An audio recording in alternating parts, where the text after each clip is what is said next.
Hey, what's good? Vice is an MC and songwriter coming out of Chicago. With a gift for words, some say he's a Jedi Master swordsman with a pen. That's why you'll see him running in circles that include people like Tony Baines and Lid Law, Slum Village, and David Banner. He was a member of the Dream Team and the historic Stew Pot Stowaways. C4 Explosives joins me in this conversation with Vice. Before we get into it, remember to go to coconutjustice.com to get you some clothes that I think would look good on you. Let's go. Hey, everybody. Like I said in the intro, my man Vice is here. What's up, Vice? What's going on, fellas? What's the deal? What's the deal? Yes, sir. What's happening? Finally able to get on here with you guys, man. What's going on? Yeah, we're excited. By we, I mean C4 Explosive. Hey, Yes, get up sir. here, son. What Yeah. is good, man? I'm excited for this, man. Vice legend, man. I'm so proud, man. So proud. Appreciate it, man. Appreciate it, man. Appreciate it. Much love. And it was perfect timing too, because if you're watching this video, you need to go check out Vice on Instagram, because my guy is out here like dropping knowledge for real, not just bars. He's like dropping knowledge. So one of the first things that I wanted to talk to you about was one of your recent videos where you're talking about how music is an inspiration and it can inspire you to do different things. Yeah. You want to elaborate on that a little bit? Yeah, most definitely.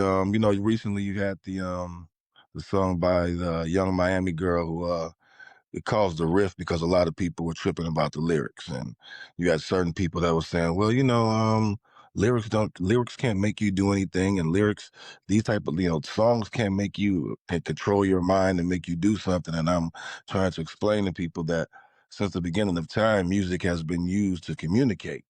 So that's how the blues came apart. It wasn't just somebody just started singing. The blues he was singing because he was feeling something. It was something that he was feeling. And when he sang that song, other people could understand what he was saying because they were going through the same things. You know what I'm saying? You have people who they put music on before they go into the club. They put music on when they're on their way to work to calm down. You have people, as soon as they get off work, they put music on to relax them. So music can, in fact, inspire you. It can inspire you to do good. It can inspire you to do bad. You have guys back in, even here in Chicago, New York, LA, you've had villains and I would say the word, criminals used in the car playing certain music to hype them up to do certain things. You know what I'm saying? Even Jeffrey Dahmer said when he was doing what he was doing, he was watching The Exorcist. You know what I'm saying? So certain things can inspire you, and music can most definitely inspire you. I have a song, Lifelines, on my new album, and so many people have called me and told me that song has made them cry. That's touched them in a place to make them cry. So that's what, as an artist, we're going for. So to say that music doesn't inspire, especially young kids who don't understand it, it's a total misleading statement, because music can in fact inspire. If you have a child that's 2 years old and he's listening to, like, when I was growing up, I'm a 70s baby. So in the 90s, 80s, we had NWA. We had Public Enemy. Now I listened to all the hip hop when I was a teenager, but I didn't let my little cousins listen to NWA. Right. Yeah. I played NWA around them. I played Special Ed. They got to hear my Special Ed tape. They got to hear MC Light. They got to hear Chubb Rock. They got to hear Heavy D, Rakim. They didn't get to hear NWA. I didn't play Ghetto Boys. I didn't play FC Choice around them. I didn't play Killer Mike around them. I didn't do that. So I understood that you can't play certain music around children and do certain things around children because they're sponges. But yeah, man, music most definitely inspires. And so for people to say that it doesn't, it's such a misleading statement. I think, like, we're living movies, right? So like it's the soundtrack for your life, right? So we're all navigating through life, and we all have this music playing in our head, and we walk with a heartbeat. So right there is your instrument.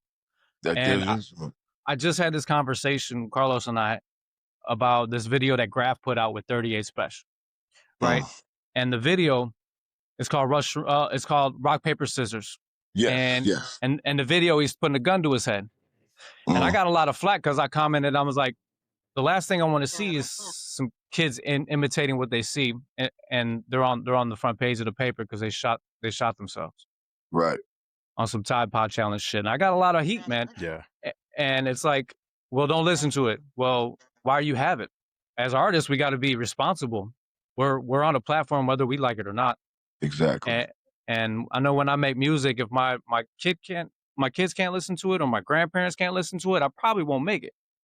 That's real. That's real. Yeah. That's real because and you're right. We all have a responsibility as artists. You know what I'm saying? What are you gonna say with the 3 minutes that you have with the artistry that you're doing? What are you saying? You know what I mean? If you're going to talk about something negative, make it a point. What are you talking about it for? You know what I mean? It's that's one thing I loved about Scarface, who was the artist that made me start rapping, was that Scarface told you a story. Yeah. They were true stories, but he at the end of that story, it was the truth. It was real. He probably didn't live throughout the story. You know what I'm saying? So that was something that it touched me. So I was like, yeah, you have to be careful. I remember when we was kids, man, in high school, and Tupac got in trouble because he had to go to court because there was a kid who killed the sheriff on the express when he was listening to Tupac's song. I think he was listening to Soldier Story. Yeah. And Tupac had to go to court for that because it was like your song inspired him to kill this police officer. You know what I'm saying? So, yeah, you have to be very careful, man. Like when you think about it, when in the '80s, and you just look at the state of hip hop during that time, you had artists like Chuck D and Public Enemy saying "Fight the Power." We had X Clan. We had Righteous Teachers. We had KRS-One. You know what I'm saying? You had all of these artists who were teaching, and then all of a sudden, there's no more teaching. There's more killing. It's more killing. It's more violence. It's more sex. It's more misogyny than there is teaching. But you still have these artists that's out here teaching, but you push that to the background to push forward this negative music that you know that can affect young minds. That's the machine. Yes, that's true. Yeah. And if you think about it, the powers that be, the people that make money, the people that have the money to make your project, they've been leveraging that on the dumb hood stuff.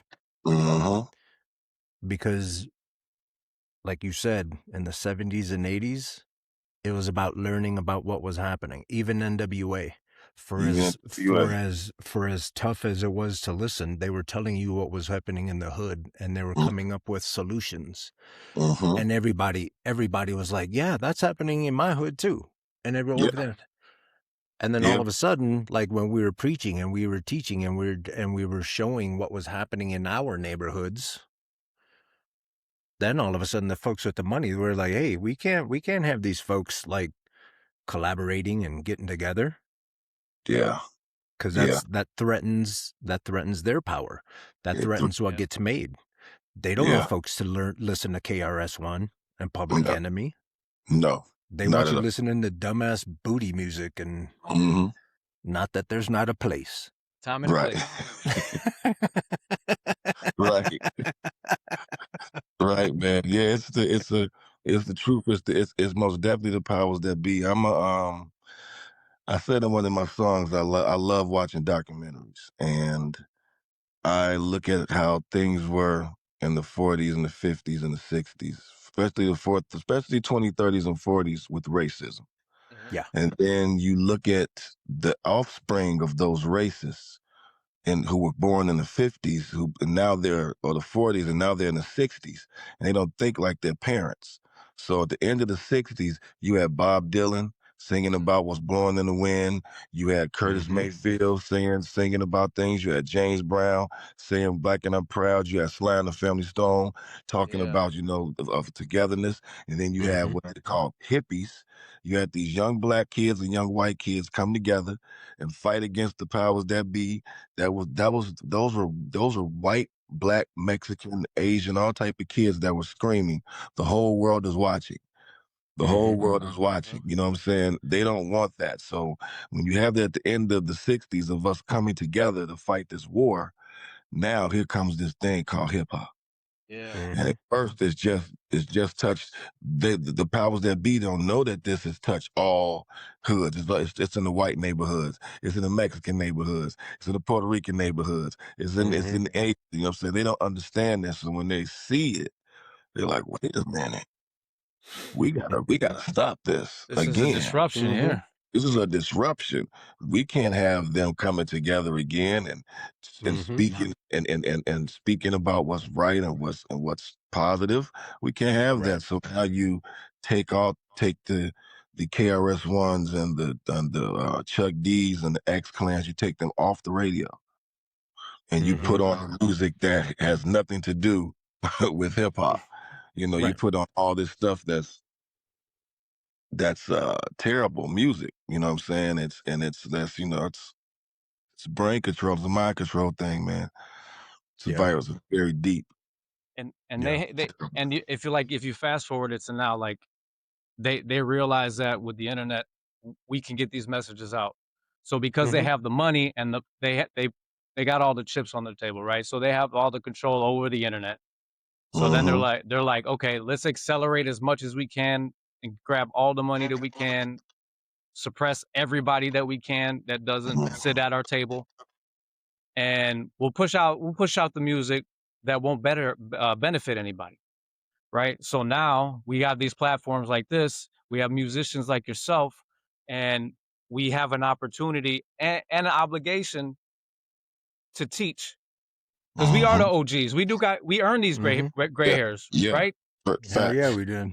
So now we got to go out there, and we are the conduit between the generation before us and the generation after us. Like without internet, with internet, rotary phone, cell phone, like, you know, we understand how this all connects. Neighbor's phone. Man, you ain't lying. So we got to get out here and educate, man, and be responsible. Yeah, we have to, man. We have to. It's like you said, man. It's our responsibility, man, as artists. And like you said, we and that's one thing I hate about when I hear people talking about ageism in hip hop. It's like we grew up with hip hop. Hip hop was 51, 52 years old. We saw this. We watched it from its inception.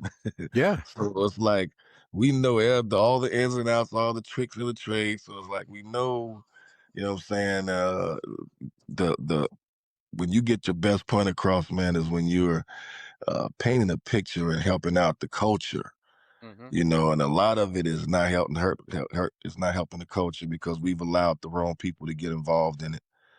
You know, they didn't think hip hop was going to make money. They thought hip hop was going to be like disco. They thought it was a flash in the pan. They thought it was a flash in the pan, man. And all of a sudden now when Run DMC is saying my Adidas and now they're saying walk this way.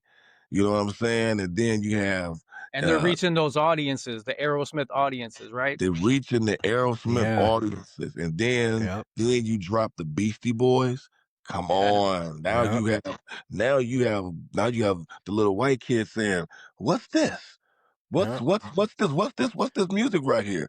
The Beastie Boys, now they're finding Run DMC. Now they're finding this. And now as I'm a kid, when we go breakdance, you got all races of kids out there pop locking and breakdance. You know what I'm saying? So they had to find a way to stop that. Because even think about it, when we got to a certain part in the 90s, they even stopped the dancing part. They even quit, they stopped showing the dancing part of the culture.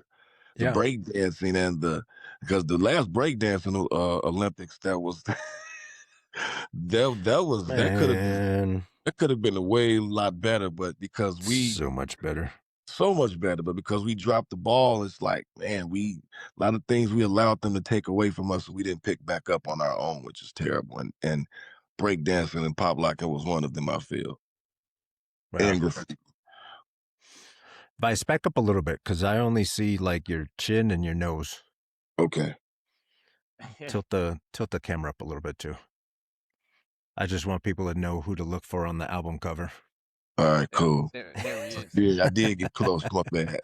Is this He's better? all up You're in the excited, mug. that's all. Is this better? Is this cool? Yeah. That's way Ah, better, yeah. cool. Yeah. My come up was that. My come up was, well, I kind of listened to hip hop, but it was hard. I was trying to get into Force MCs, and I think our first small record, the 45, was Beastie Boys and stuff like that. And then when I went to the military, I was in Germany, and that's when like the New Jack thing took over. And son, that was Yeah. it was hip hop and dancing. And then, you go to the club, you come out, you close all your circles on your watch. Like, you had to be athletic, son. Sweating, man. Sweating. Yeah, it surprises people when they hear me rap, but that's kind of the beginning of mine too in hip hop, Los. Like my family, my household, it was full of music. Yeah. So I liked what my parents liked, and my mother and father both collected records. So we had a very big, vast record collection. So Mm-hmm. I listened to jazz. I listened to R&B. That's what I was listening to, and so I was a Prince head. I loved Prince. Oh, hell yeah. I loved house music. Yeah. I loved James Brown. You know what I'm saying? So I remember the hip hop I listened to was the hip hop that my mother bought. My mother bought the Grandmaster Flash and Furious Five songs. What? Yeah, she bought the Hey. message because she would hear him when she went out That's with her friend. dope. So that's what I listened to, but I wasn't really a hip hop head until I was 16 years old, man. And Same. I was looking at found BET Rap City, and it was Big Daddy Kane and his Raw and Biz Markie's The Vapors, and Mhm. I was like, yo, what is this? This. What is this? And then I get And into how much of that was damn, they look like me. yeah, it blew my mind but like you said though, Los, because I grew up trying to be like Prince and New Edition, I'm paying attention. I'm paying attention to the dancers. So I Yeah. hear Kim. I hear Big Daddy Kane, but I'm looking at leg one and leg two. I'm looking at Scoob and Scrap. You know what I'm saying? I'm Mhm. looking at these dudes dancing. And I'm like, oh wow. So when New Jack Swing came and we out there dancing and doing all that, that's what I wanted to be, man. But I You know what I'm love hip hop. saying? Yeah, that's what I want to be. But I loved hip hop. I loved Rakim. I loved like my first Yeah. my first introduction to it. Really, I never forget. We moved from the city to the suburbs, and we was at one Mhm. of my friends' house playing basketball. And my homegirl Toya, she would put her boombox in the window, and she Yeah. would play records, play Oh, tapes. yeah. And so we playing basketball, man, and she's playing this music, and I'm like, yo, what is that? Let me get that tape. She's like, no, I'm not giving you my tapes. You got to give me some tapes and I'll dub them. And the first 4 tapes she dubbed for me was Big Daddy Kane's Long Live the Kane album, Yeah. EP&D, Strictly Business, Yeah. Public Enemy, Takes a Nation a Million to Hold Us Back, and the Color soundtrack. Hey, oh man. So wonderful. And when I tell you I was hooked, that was it for me. Yeah. I was like, oh, this is it. This is it right here. This is what I'm going to listen to. But Yeah. it wasn't until I heard Scarface and Money and the Power. And that's when I wanted to be a rapper. I was like, I Yeah. think I could do this. I just played around with it, but I took it seriously when I heard that.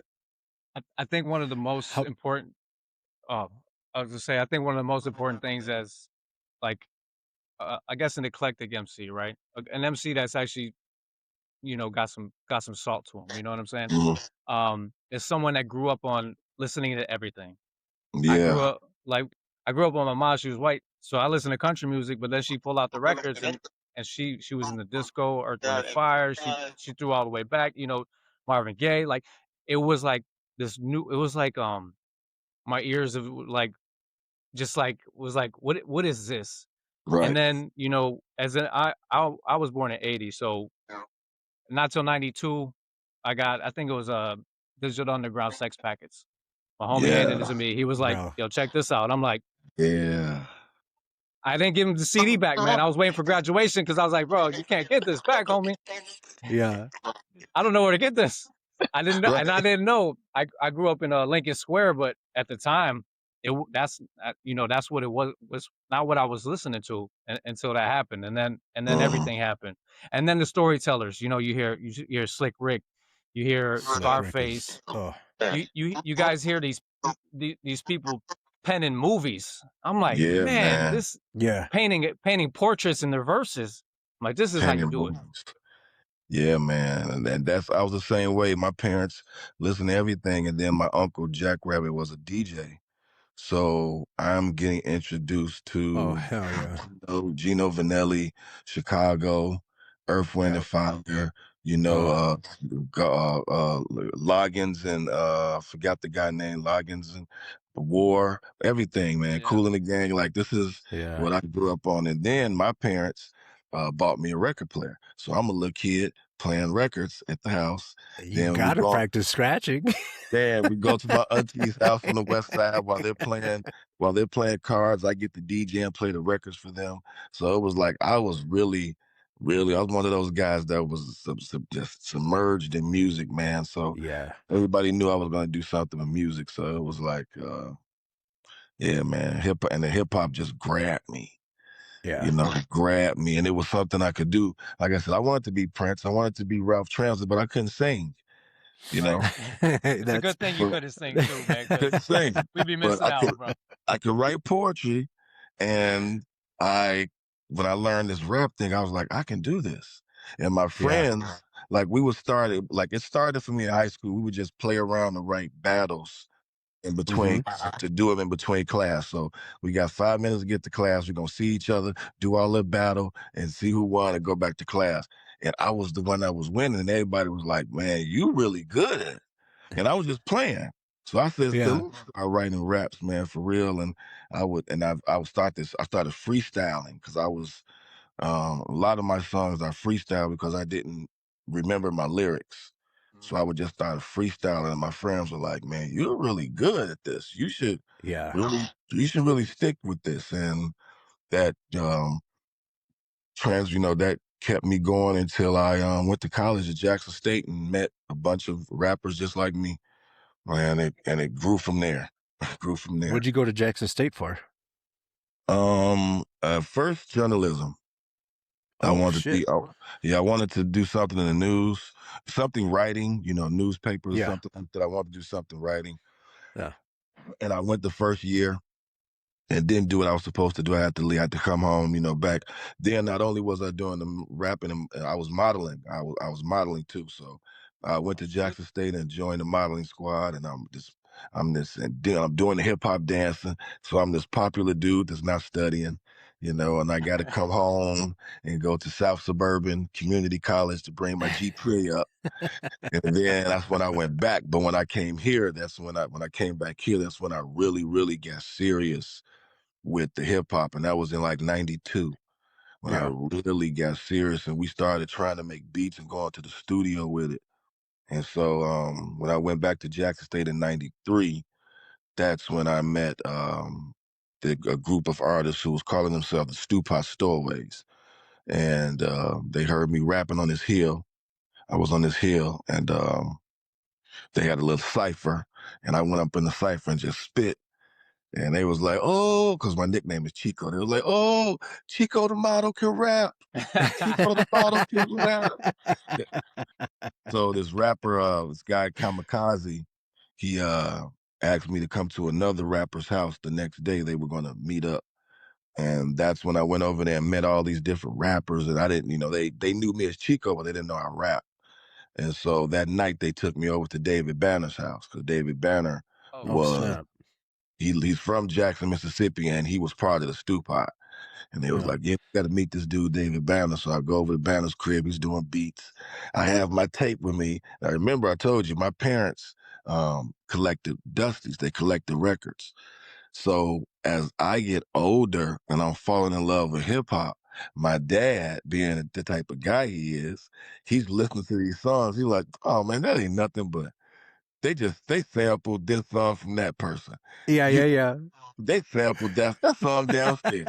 That song downstairs. That song downstairs." So I would make tapes with all of these different samples on it. So Yeah. I pull out my sample tapes, and Banner's like, his eyes get big. He's like, "You gotta let me see some of these." So we got super cool, man. And that summer of '93 was probably the summer that taught me how to be a MC. Yeah. You know, it taught me how to be an MC. All we would do, you know, back then was all we did was rap, get in cypher. There was this one guy that, rest in peace to my brother P Dope. P Dope was from here. He's from Chicago also, because the Stupac store was full of different rappers. You had people from Chicago, Jackson, Mississippi, Detroit, Michigan, Nigeria, Oh, yeah. LA, one person from New York. So it was people from different places, you know what I'm saying? And pay attention to how hip hop brought all those people together. Brought And then us you all. wonder why some folks are trying to shit in that punch, right? Yeah, they don't want that, you know what I'm saying? So No. Look at all these kids from different places, all different colors, and they're all dancing and having a good time, and they're all singing and rapping at the same time. And we were not rapping no, you know, gangsterism stuff. You know, we were lyricist guys. But P Dope,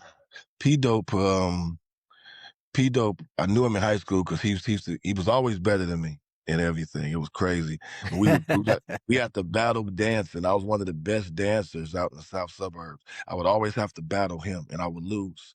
So when we get to college, his freestyle, man, he could freestyle and it'd sound like it was written. Yeah. Like it was a written rhyme. And for a minute, we didn't believe he was freestyling. I'm like, "Man, you're not freestyling that." So me and David Banner would ask him, like, "How do you do that?" And he was like, "You got to just practice." And I swear, man, every day in the summer of '93, me and David Banner was with P Dope every single day, trying to learn how to do this. And Banner was right. He was like, "Vice, if we practice every day, by the time school start in August, we gonna be cold."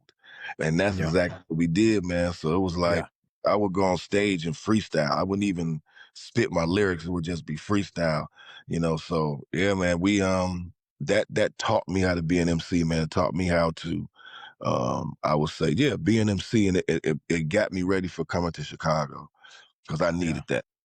Isn't it crazy how, like, you think a setback is like, man, I had to go back to Chicago and go back to school, get my GPA up. Now I'm back over here. You think of all the setbacks gave you the tools that you needed. You know what I mean? Like Yeah. along that way. And all these stumbles are testimonies, you know what I'm saying? And they build you, man. I was telling my boy, I was like, man, just because it's not the way you want it to be doesn't mean you're not gaining the tools and putting them in your toolbox. So when you're ready to work, it's go time. It's go time. And that's just it. You have to trust not necessarily the process, but this is why I'm spiritual. I know for a fact that I'm being put through things because I'm going to need these skills later. Mm-hmm. I'm gonna need them later. That's real. My pastor says, don't trust the command, trust the commander. Yeah. Right. Fact. That's great. That's great. And like, you got to trust in the fact that you're going to be where he wants you to be. And he's not going to put you in a place where you're not supposed to be. And I wholeheartedly believe there's guardrails that he'll put up, and you're going to sway left and right. You're going to fall down, but you're not going to fall in the gutter. And it makes the story better. It makes the story better. That's how I live my life now. Like when I was younger, I was like, fuck, everything is tough. Everything is hard. I have to fight for everything. And now that I'm older, I'm like, boy, this story is different. Right. Right? Right. That's real, man. That's real. Yeah. Like coming from Chicago alone, surviving, going to high school and having to walk through the streets just to get to high school, and then having to walk to Kmart after high school because you have to go to work, and then you have to walk back because there ain't no more buses. You know what I mean? People don't understand that, and we lived in a time. We grew up in a time where they were gang banging. It was, They yes, were it was gang a banging. profession. It They was were a good at profession. it. They were good at it, man. I tell people all the time, and there was black gangs, white gangs, Mexican gangs, Puerto Rican gangs, Asian gangs, Russian gangs. Mixed Chicago was gangs. full of mixed gangs. You had to. It was bad, man. And you're right. Just to survive that, that's a story in itself, man. That's a story in Yeah. itself, and it Yeah. builds character.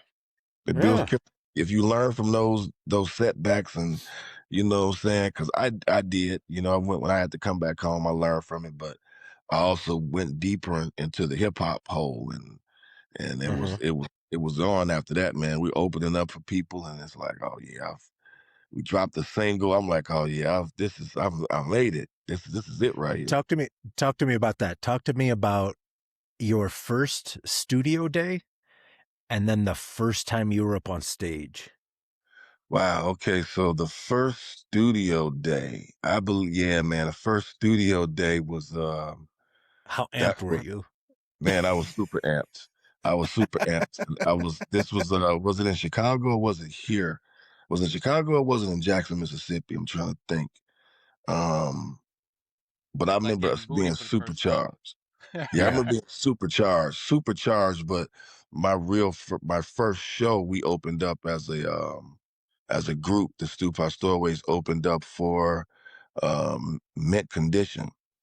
What? Came to What? Jackson, came to Jackson State, man, and they let us do our little single, and we opened up for Mint Condition. We did it twice, as a matter of fact. We did it twice. And if you guys don't know who Mint Condition is, boy, Yeah, we that's opened up love for them. making music. We Pretty opened, brown eyes. yeah, we opened up for the youngsters. We opened up for the youngsters when they came there too. So it was like, yeah, that was, and at that time, the Wu-Tang had just come out. Oh So damn. we looked like the Jackson State version of Wu-Tang. You were deep. We were How many members? it was me, you had the network was 3 members, David Banner 4, um, Prism.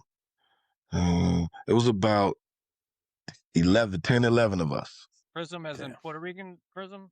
Not Puerto Ricanism. It was a guy Oh. in Jackson. His name was Prism. They as a matter of fact, they him, Copper Top, and my boy DJ Fingerprint. We had a couple of DJs too. We just didn't have rappers. You had DJs and we had break dancers in the There crew. you go. And Oh, yeah. DJ Fingerprint, they made it to Teen Summit. If you remember that TV show on BET, and they got a chance to perform this song called Crooked Letters. It was a song called Crooked Letters, Mississippi. And hey, we were so happy, man. We were like, oh, that's the crew. You know what I'm saying? So yeah, it was dope, man. I had a fun time there, man. And it taught me, I say all the time, it sharpened my sword because when I left Mm-hmm. Chicago to go to Jackson, I could freestyle, but I could just freestyle okay. You know, I Mm-hmm. said a lot of curse words and miggity to connect my words. When I went to Jackson, when I went back to Jackson, and because I came back home, I went back just for a year and a half, and I came back home because now I'm hip hop. I don't even want to finish college, and to come back home in '94, and at that time, my rap partner, Clutch Cargo was his name.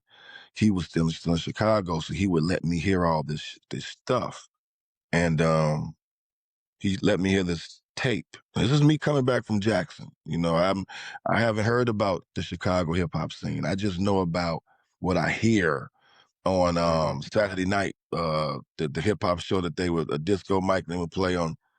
That's what I heard from Chicago hip hop. Yeah. And he let me hear this tape called Talent Fest. I don't know if you guys are up on this tape called Talent Fest. Talent Fest came out in like 93, 94. And it featured Ants 13, it had Juice, it had He Who Walks Three Ways, The Figure, which was King James, Extreme, who's produced for Kanye, King James Extreme, LTD. They had the Spillaneys, who was Tony Bang's Cool Out Chris. You know what I'm saying? So I heard this, man, that blew my mind. Like, it blew my mind because this is the type of hip hop that I love. And Clutch took me to the Double Door. No, not the Double Door, my fault. The Elbow Room. Oh, yeah. The Elbow Room on Monday night with Jesse De La Pena spinning, and the Rubber Room and Spo and them are hosting it. And the first night I went, it was Common and Fat Joe were there. And they were up on stage passing the mic, and they let Juice get up on stage, and Juice dissed Common and Fat Joe. Like, I was like, I was that. I saw, but I was, that was it for me. I was like, this is it. So to come home, man, and to be thrown into that, and to go to these open mics and see these type of MCs, I was like, yeah. But I was ready because I had been in Jackson with the likes of David Banner, Kamikaze, and P Dope. You know what I'm saying? So You know how I felt like when I thought I was dope was when I was at the Funky Buddha Lounge with Jesse De La Pena, and Dirty MF was hosting those open mics, right? Yes. And Ange was up there. She would do her thing, and I was out on the side. We were off stage and we were ciphering, and I get this arm around me, and when you feel somebody's head nodding, right? And I turned to the left. I turned to the left of me. It was Juice.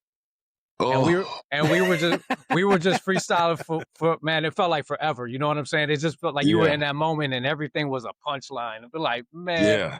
So it gave me that, and I know exactly what you're talking about. Go to Blue Note, you go to Elbow Room. We went to Wild Hair. We went everywhere, man. Everywhere there was a mic, I'm on the bus. You was there. I'm pushing. Yeah. You know what I'm saying? That's the truth, and it was so dope because we had so many open mics, man. Yeah. When I first got here, you had the Elbow Room on Monday, and then you had the Spot, which was on Randolph on Thursday night, hosted by Lil Ray, and then you had the Hip Hop Barbershop that was on the south side of Chicago. D-Row had his spot, and then I left to go to Atlanta. When I came back, that's when you had the Double Door, and you had the Sub T and the Blue Note. And so it was like these open mics, man, were very useful for MCs. Yeah. Teaches you stage presence. It teaches you, you know what I'm saying, confidence and how to hold the microphone and how to count 16 bars. Because you can't rap for a long time, so you got to get his mic up in 16, or you might have to give it up at 8. Yep. It teaches you how to count bars. So, like you said, Cefore, it was you wherever there was a microphone. Yeah, we were there, man. We was there. No, Vice. What he's not telling you is like I knew this kid when he was like young. We've been friends for like 26, 27 years. Yeah. Dope. And one time, like, I bumped into him and I was like, yo, why you all sad? He's all long face, all sad and shit. Like, what's going on? He's, there's an open mic. I don't have gas money. I was like, bitch, get in the car. Let's go. Took his ass over there. Facts. Hey, Cefore, that's hilarious because I don't think I ever missed an open mic, and when I did miss them, I did miss a few. You were depressed, salty, man. Yeah, you was to the next one. You were like, it was bad, man. And you know what? I was broke as hell. So like at the Funky Buddha, you had to know Bruno at the door. If you didn't know Bruno, you weren't getting in the door, right? True. So once you knew Bruno, you didn't have to pay at the door. Allegedly, you know what I'm saying? But then, unless you were trashed, then you had to pay twice as much, right? Yeah. And then you started learning the politics of the game. You know what I'm saying? You started figuring out how the game works, and then you're like, okay, I know I could go here on Monday. My guy's working the door. I don't really have to pay nothing. I slide him something when I get him something, and then and that's it, man. And it was fun. I found myself over on East of the Rhine, doing shows. East of the Rhine. Yeah. You know what I'm saying? The Cotton Club. Like, I was everywhere, man. And I didn't care. And you know what's beautiful about hip hop is that it didn't matter what you look like. It didn't. It never did. I go to the South Side and get nothing but love. Well, actually, let me say it like this. It never mattered, but you needed to understand where it came from. Yeah, for sure. Respect the code. Who made it? Once you understand that and you respect where it came from, then everybody's cool. I said this in the Midway documentary. I think that the aldermen and who stopped the open mics really contributed a lot to Chicago gang violence. Mm.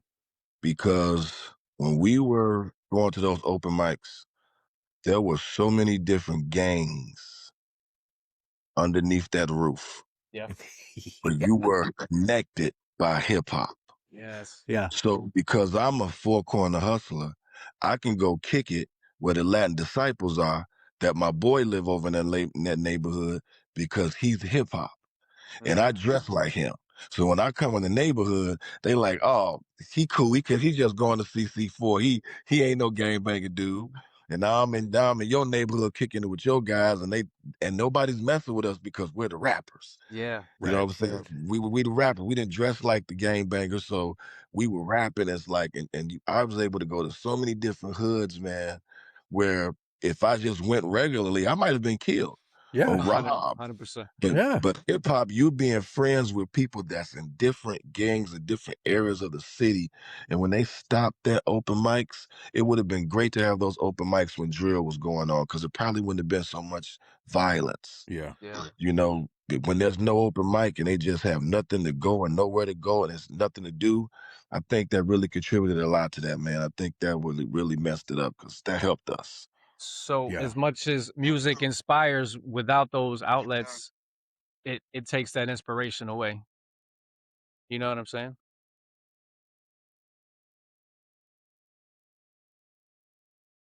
Oh, we got you. Yeah. So I was just say, without those spots, it's taking that inspiration away from pretty much a whole generation of people, right? Right. And they didn't have those outlets, and you look at it now, they don't have outlets to be artists. But Not at all. for people like Pugs out there in Inglewood doing this thing, and the Inglewood Collective, and doing all these things out there Shout with out Prime. Janelle. Yeah. With Prime doing his thing, I'm trying to bring hip hop back and being relevant and being positive.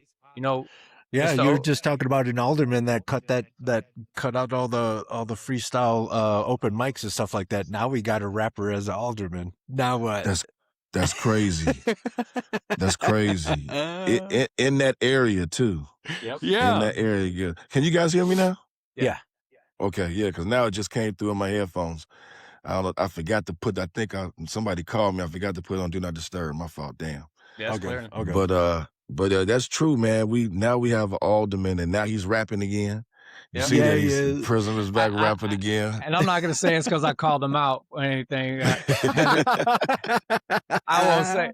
We won't go there. But yeah. Well, what show was that? Who were we talking to? We were talking with Pugs. Yeah. Cefore told us a story about how he's up on stage and Prime kind of ate his lunch a little bit. No. That's not what happened, man. Politics. We're gonna go politics, all right? Yeah. And that's it. And that, that's part of that inside baseball that you were talking about, Cefore, is like, Pugs told us, like, if you go to open mic, you got to roll deep. Otherwise, nobody's going to be making noise for you. Yeah. That's true. When we went to the open mics, with us, it was just me and my boy Clutch. We went in there, man, and it's funny. The first open mic I went to was Elbow Room, and Spo gave me the microphone. And when I went back the next week, he didn't give me the mic. And then the next week after that, I didn't get the mic. And there's so many rappers that's in the audience. And I'm like, man, I don't want to come back here. I ain't getting the microphone. And this girl we know told us about the spot on Randolph. So we go there, and Lil Ray gave me the microphone, man. And I'll never forget this, man. It was like towards the end, because you have all of these rappers that's been there. So I've learned, because I hosted. So now you can't just give it to anybody. Right. You know what I'm saying? So you got to give it to the people you know that's going to rip, and then you got to give it to a couple of new guys. And he gave it to me, and I will never forget, man. I'm telling you, but I snapped. Yeah. Like, I really snapped to the point where I got so excited I was about to pass out, man. I had to go sit down, and I sit down, and everybody's all around me like, oh, that right there was the open door for me, man. Where Bruno was at the door at the spot, so I met Bruno that night. And that was the open door for me, man. I got the mic every Thursday. Oh, yeah. So I was like, I don't have to go to this elbow room because I get the mic every Thursday here. And my friends at that time were the DJs, DJ Ram and DJ Spin, who would also DJ in WHPK once a month. Let's go. So we would go to WHPK with them. Now they letting us freestyle on the air. You know, now we rapping on the air. And I remember when I found WHPK, that was a great thing too in high school to find WHPK. But this like now I really think I made it in Chicago now because I'm getting in all the spots for free. When the DJs see me, they like give him the microphone. Yeah. You know what I'm saying? and this is just all freestyling. We wasn't really doing shows. Hey, and this is a city that's not just gonna give it to you either. You gotta work. Hey, I tell people all the time, you don't if you're a rapper in Chicago, you don't need an A&R. Nope. Yeah. Our audience is the A&R. They'll let you know. They'll let you know. If you're not good, they will let you know. Yeah. Immediately. And but that was the dope thing too, because both of you can remember this. It's totally different now. But when we were going to those open mics, not only was it a bunch of different MCs from different races, it was a bunch of women in there too. Yeah. It was women at the Funky Buddha. Yeah. It was women that come see those open mics. Now it's not too many women there, but we had a real audience. You better let them know. You better let them know. It's all fun and games until Answer 13 shows up and cuts your head off.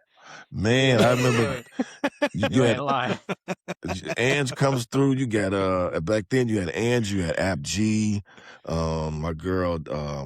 It was just so many dope female MCs, man. That like I said, just a bunch of dope female, just MCs dope in Chicago, man. Chicago is a great place. So now that you're bringing up dope MCs, let's talk about this list.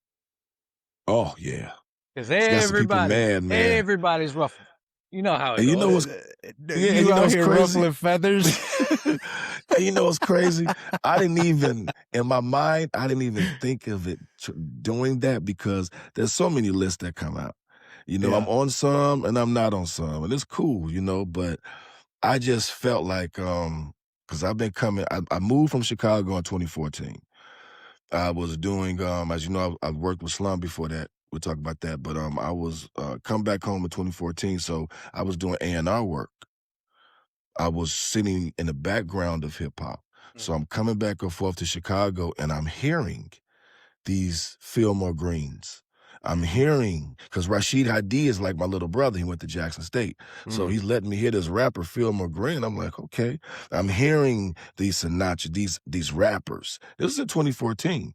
So now it's 2026, and I'm looking at where hip-hop is in Chicago right now, and it's in a very good place.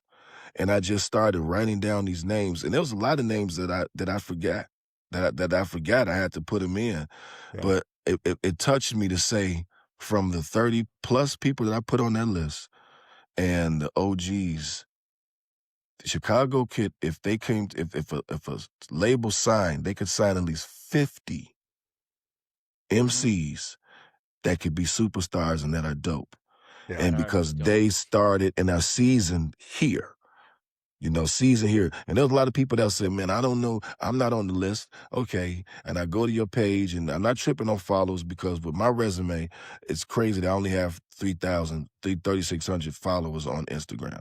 So followers, cool. I understand that. But your type of music, if it hasn't gotten up to me, and I'm not saying I'm this big Quincy Jones type guy, but I keep my ear to the ground. Yeah, I'm in it.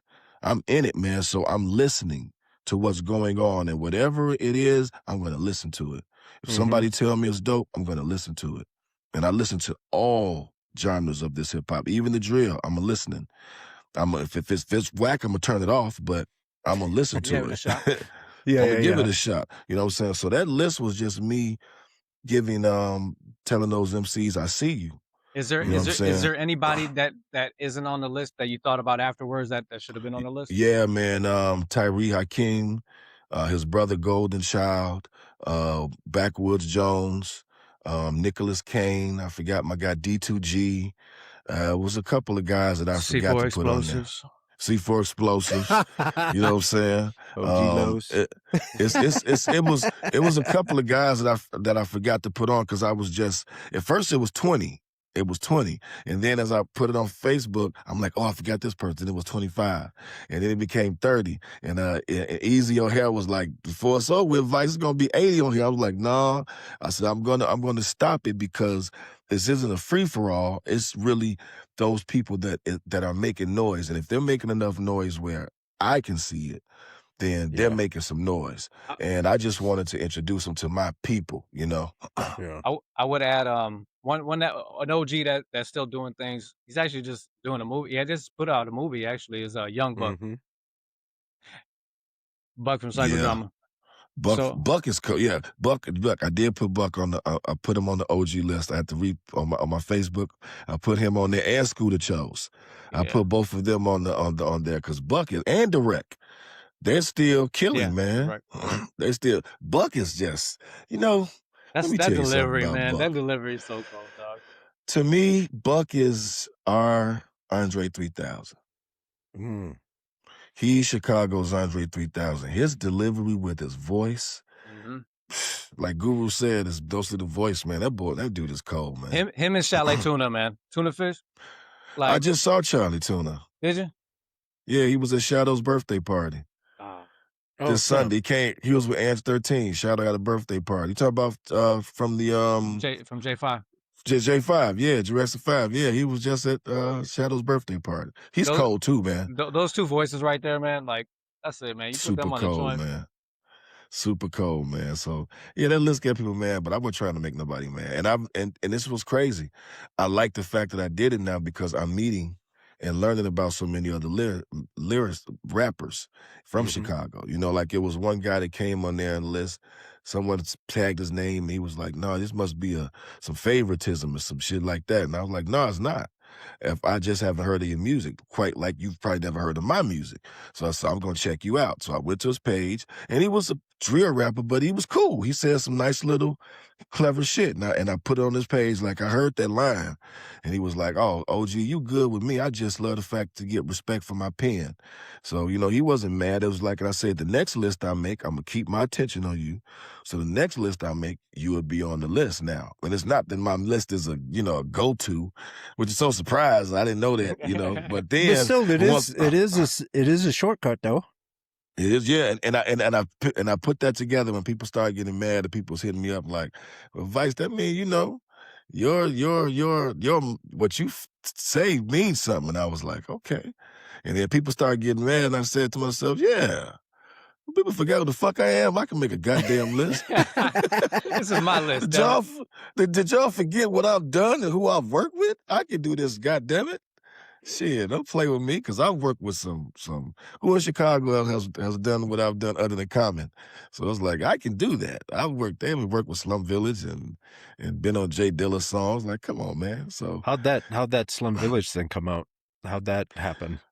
Man, that's a deep one right there, man. I can say it's two things. I'm gonna tell y'all the story because I know we got time, because y'all said we just talking. So I'm gonna tell y'all something. It's gonna blow y'all mind with this, because I put this up as a video bunch on Instagram. I'm gonna first say me working with Slum Village was manifested. Yeah. I manifested that. Yeah, that was something I manifested. When I first heard Fantastic Volume 2, I took that home and I was like, who the fuck? Well, first it was when I heard Jay Dilla on the Tribe Called Quest album, and he Get a Hold. I was like, who is this dude? So when Slum came out, now I'm like, I got to work with them. And this is when the Drunk Uncles started. Me, Tony Baines, and Lil Law were the Drunk Uncles. And I'm like, I love that name, by the way. Yeah, thanks, man. I used to hate that name, but so every time we record, I'm like, I'm gonna work with these dudes. I'm gonna work with these dudes. And then my cousin DJ Scrap Dirty starts to work with this record company called Barack. Slum Village is on Barack Records. So he starts working with this a young producer named Young RJ, who was part of BR Gunner at that time, which was Young RJ, Black Milk, and Fat Ray. So they let him A&R a Dirty District. Slum Village would do this offset compilation called Dirty District, and they did a Dirty District 1 and 2 and 3, and they let Scrap do the Dirty District 3, and he asked the Drunk Uncles to do a song, and story goes that when they played the song in the studio, everybody was in the studio, Proof, they was all talking, and when I came on, everybody shut up, and they was like, "Who was that?" And Scrap's like, "That's my cousin Vice. That's my cousin." And the next thing I know, man, I'm going to Detroit to work with Young RJ. He was going to do some beats for me. And that first song I recorded was with Fat Cat. I did a song with Fat Cat. And so I hadn't met Slum yet. I go back, I come home, I go back, and then I meet T3, and I meet By 10, and I meet Elzai. And, you know, they're just like, they're looking at me like, who is this dude that's with Young RJ? You know, they're trying to figure me out, like, who is this guy that's with Young RJ? Yeah. So RJ calls me. He says, "Some of the beats I gave you, man, I gotta take those, man, and give them to Slum." I was like, "What? What you mean?" He was like, "T3 and Elzai was in the studio and they saw your folder and went through your folder. So they heard you rapping. They heard the songs. It was like, oh man, now we need those songs. We need those." No. But when I got to Detroit, T3 was like, "Hey man, you cold. I'm sorry we had to get them songs from you, bro. But this is what we're gonna do. We're gonna put you on our album." And that was the Villain Manifesto album. Yeah. Him and Elzai was like, cool. So they put me on a song called Scheming, where it's Slum Village, the original Slum Village, J Dilla, By 10, T3, Fife is on this song, Paz Denuse is on this song, and at the end of the song I do a poem, because that was my beat. So they let me do a poem on the song, and then on another one of the songs, they're telling a story, and Elzai has me inside it in his verse. And that's when they found out I could rap, man. And so now when I come to Detroit, you know, I'm cool.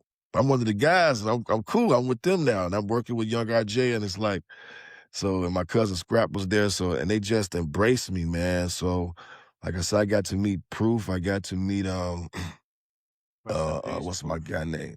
Yeah, rest in peace to Proof. What's my guy name that was on Shady? Damn, what's his name? 'Cause he came over with Young RJ's house a bunch of times. But Dwelly, all of those guys, man, Black Milk, they like embraced me like family, man. And so when me and RJ started working together, and we worked on this project called Seventh Son. And the thing was, he was gonna do all the beats, I was gonna write all the rhymes, and he had just started rhyming. And we dropped this, and this had De La Soul on it, Early Mac, Oh No, Frank Nitt, Paz Denuse from De La Soul, like I said, and By 10. And that blew. And that's what started the Dirty Slums, and you know, and that's my family, man. We put out the Dirty Slums mixtapes, and I've been on the tour with them and been on the albums, man. Like, so it's like, it's not just the music thing. Those are my brothers. Yeah, those are my brothers, man. I have a whole album, the EP with T3. It's called V3. It's on all streaming platforms. He produced the whole thing. It's only 5 songs, 11 minutes, and it's cold. It's cold, man. It's cold. I have one on the online V Files that Young RJ did most of that production. So yeah, man, that's my family, man. Those guys are my family. Like I said, and it was all, I felt it was manifested because I said that I was going to work with them. And I finally got a chance. I spoke it into existence, man. I remember asking my Dukes when they put me on the Yancey Boys album. And the Yancey Boys album was an album full of J Dilla beats. I don't know if you guys heard the story about the guy who, on Storage Wars, he bought these 2 storages, and they were Dilla's storage units. Oh, jeez. And it was full of all of these beats that no one had heard before. Oh, so damn. my Dukes wanted to put an album out with those beats. And I did a hook on a song called Fisherman. And when it came out and we were in the car and I said, my Dukes, you think your son would have want to work with me? And that's who I want to work with. When she turned around, she said, yes, he would have. Your voice. She said, your voice, you have a very distinct voice, Vice. He would have loved to work with you. When I heard that, man, I was like, oh yeah. And that was my thing. So that was half the battle because I said I was going to work with Slum Village. I'm working with, I had opened up for him twice. The Drunk Uncles opened up for him at the Sub T once. And I opened up for them once by myself at Isaac Hayes when it was on Clark Street. Yeah. So I'd already come close to meeting him, man. So yeah, that's my family, man. That's the fam right there, man. But to clear up for some of the younger folks that think that, they believe in the secret and believe in just saying it, you had to put work behind it. To put work behind it, man. I had to, like I said, every time I recorded, it wasn't just me saying it. Every time I went in that booth to record, I said, Jay Dilla gonna hear this. Yeah. There's a chance. I wasn't even thinking about Jay-Z and Nas at that time. It was Dilla and Slum Village. They're going to hear this, and they're going to want to work with me. I was even the so selfish thing. I wasn't even thinking about my brothers and the Drunk Uncles. I was like, me. They're going to work with me. I would spit these around. They're going to work with me, man. So when it came time for them and I'm in Detroit hanging with them, I said, I actually manifested this. This is something that I actually manifested, man. It showed me that you put your mind to it, you can do whatever you want to, man. For real. Oh, For real. And it's not sitting on the couch thinking that you're dope. You have to go out and prove that you're dope. You have to go out and prove you're dope, man. And that's one thing too that I learned being around these guys, man. The Young RJs and DJ Scrap and Twilight Tone. These guys kept it real with me. Yeah. Like when I would write something and it wasn't dope, that shit ain't dope, Vice. That shit ain't dope. What are you saying? It's been a couple of times T3 had told me, no, Vice, I think you can go harder. I think you can go hard on that verse, man. I don't think, couple of lines, and I go back and be like, okay, that's hard. There was a time when nobody could tell me that. Yeah. I thought I was a shit. What? My rhyme ain't dope. Man, you crazy. I'm Vice. But then I had to get in the studio with guys that Twilight Tone. I knew Twilight Tone when he was Why Not. I'm seeing him on TV with Common. He telling me something. I'm listening. Mm-hmm. Terry Hunter. Terry Hunter has recorded me. Terry giving me, because of how my voice was, he was giving me secrets on how to say certain words or say certain things. I'm listening. I'm soaking it all in. I'm listening, man. So you have to work on that shit, man. And you have to work on it. It's so important too to surround yourself or to be amongst people that are going to tell you honestly that's whether that's whack or not. Yeah. And come back and say, come back with it. You know what I'm saying? Come back with it. Because a lot of times they're like, that's whack, just get out. But they saw something. They're like, okay, let's run with this. And they didn't let you fall on your face. Right. They let you fall on your face, man. It was that's real. It's like, so it's I'm glad that I've been surrounded by those guys. And that's why I try to help others, because I was helped. Yeah. Mark Full of Flavor, DJ Scrap. I've always had a great relationship with DJs. So I can get in all the parties for free. So I got a great relationship with DJs. I'm with the DJ. Man, I was that guy that was grabbing. I had a crate of records in my hand. I'm coming in with a crate like, you know what I'm saying? I got you. I'm helping the home. I got you, man. So I was that guy, you know what I'm saying? So, and I made sure that I was around dope DJs. And another reason I wanted to be around those DJs was that after I recorded something, I wanted to give it to them so they could play it. Yep. And Mark Fuller would play my music at the Buddha. Timbuktu, rest in peace to Timmy. Timmy would play our music, man. Yeah. So it was like, and Twilight Tone is teaching me. Like Twilight Tone was the one that taught me. He heard me freestyling at the Double Door, and like put an all points bulletin out on me, get me in touch with Vice. So I get in touch with him. I go to his house. We have a writing session, just me and him, and he has me write to this song. And when I got done writing, I remember he was like, "Who are you talking to? Why are you talking to rappers?" Cause that's what I'm an MC. You know, I'm an MC. I'll do this then I'm the best MC and I take this and my lyric. He was like, rappers are not listening to you, Vice. You have to talk to the world. And I had to understand what he meant. You know what I'm saying? And Yeah. now my pen, when I started to be, and then my cousin Scrap was listening because my cousin Scrap, man, he started the Technicians. DJ Scrap Dirt, he's the president of the Violator All-Star DJs from the west side of Chicago. So he started the Technicians group, the DJ group, and then he's working with Chris Lighty. You know, and he's working with all these people. He's been on Rap City 3-4 times. And I'm like, cuz, look out for me. He would always be like, you're not ready yet. You're not ready. I'm going to tell you when you're ready. So now I'm sitting down with Twilight. I'm working with Twilight cuz he said, you'll be ready in the minute you're working with Tone. You'll be cool. Then I started being part of the Drunk Uncles. And he called me one day. He said, you ready? I hear you with the Drunk Uncles, you have your own sound. Even though it's 3 of you, you doing hooks. You have your character and your voice. You ready now. Now, you know what I'm saying, he's introducing me to these people and letting different people hear me. And it was like, okay. And I love, and that's so great to have that. So I try to be that to other artists. That was my reason for the list. You know, a lot of those artists on that list I'm friends with, like Brittany Carter. That's like my little sister, man. I send Brittany, Rufus Sims. I just send them songs, samples. I just send it to them. They just wake up and be 3 emails full of samples. And they like, oh shit, Vice, thank you. Like those are my, that's, you know what I'm saying, with music, and I give them advice, you know, the same advice that people gave me, you know what I'm saying? So they don't have to take the wild steps, you know what I'm saying? Most people in my time had to take 25 to 30 steps. But who I was cool with, I just had to take 10.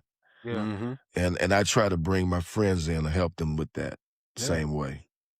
You know, folks got to understand that we fought fights that you don't need to fight anymore. We fought fights that you don't need to fight anymore, man. Like I was, you know, earlier, it's funny that you said that you bringing up Doug Inf to this. Doug Inf was one of the guys I met on my journey, being home from college and going to the studio. He had a studio on 95th called J Chill Records. And him and I think No ID was up in there, man. And I brought my tapes in. I brought my tapes in with all these samples. And they was like, man, where you getting these samples from? Like my dad. My dad got these records. I remember they gave me a list of songs to give to my father. And my father was like, yeah, I show them where it is. They got to give me some money, though. I ain't just for to tell them where it is, man. But yeah, I've been knowing Doug. Doug is like a big brother. He's another one that, you know, helped me along my way, man, you know, and it was a DJ at that time. So, you know, and a producer. So it's like, I try to be that to the other artists. And that's my thing about the list. I was just trying to inspire. You know, a lot of those artists look up to me. They call me OG. And so that's to be like, okay, Vice see me, you know, even the OGs too. And you earned that because you took those steps. You created, you compiled it, and like we always talk about the shortcut, right? We give the up and comers the shortcut, but they got to learn the steps the long way. If they don't, if they don't understand the process, it's like AI, right? If you're gonna create a song through AI, when you get put on the spot to create a song, you're gonna have no idea how to make it. Exactly. That's facts. It's just that simple. That's fair. That's true. You know, you have to have it, man. You have to have it. And it's like, and I be on them, you know, the guys, I did treat them the same way that they treated me. If they let me hear something, a lot of them let me hear their music before it comes out. You know what I'm saying? So, and I tell them the truth, you know, like, yeah, it's cool. You know, do this. It might need a little bit more. The hook might need this, or I think your second verse should be your first verse, and they don't get mad about it. You know what I'm saying? It's like they like Vice know what he's talking about. And sometimes, and my cousins, and I'll always say this because my cousin Scrap is a week older than me, and we're just alike. We're Tauruses, and so sometimes he tells me Vice, you're a little too humble. You know, you've done a lot. Man, you know, you've worked with a lot of people and you have to start, you know, put your chest out a little bit more and let people know, you know what I'm saying, who you are. So, but I try to help as much, man. And I'm glad the fact that they respect what I've done to even listen. You know, because a lot of people don't even want to listen. You know, they won't even listen to you. So, especially as being an MC, you know, they're like, yeah. who are you? You ain't nobody. Yeah. You ain't nobody. You know And what I'm they're saying? comparing you to everyone they know, and especially if they're an MC, Exactly. they're comparing you to them. Especially if they have more followers than you. They're like, Right. oh, you just got 3,000. I got 7,000 Come followers. on, You ain't Unc. better than me. Right. Come on, Exactly. Exactly. But, you know, I just, like my boy Johnny Small says, I let the work show. So I've come across a lot of younger artists that be hit me with the, come on, Unc. And then they hear my music and be like, yo, Damn. Okay. wait a minute. Okay. Hey, you ever see? You ever see the you ever see the video where Cap D let Draymond Green listen to his music? Yes, another one of my brothers, Cap D, Cap man. I'm so D. proud of him. Yeah. The only rapper in Chicago with 2 NBA rings. Ain't that crazy? Or does he have 3? I think he might have 3. Cap D is another one, man, that he's part of the Stowaways. Oh yeah. The crew that I'm in, he's part of the Stowaways. He's one of the him and Twilight Tone. Not Twilight Tone, Tone Be Nimble. Yeah. Tone Be Nimble. Tone Be Nimble was the first DJ to put me on the radio in Chicago when he was on 106. 106.3, and so that's how I met Cap D. And I was fans of these guys. Like I said, I'm a hip hop head, you know, and I felt like I was here. I just come into the game in Chicago, and those guys were here. Yeah. You know, all natural to me. I'm trying not to fan out when I'm standing next to Cap D back there. He'll laugh at that now.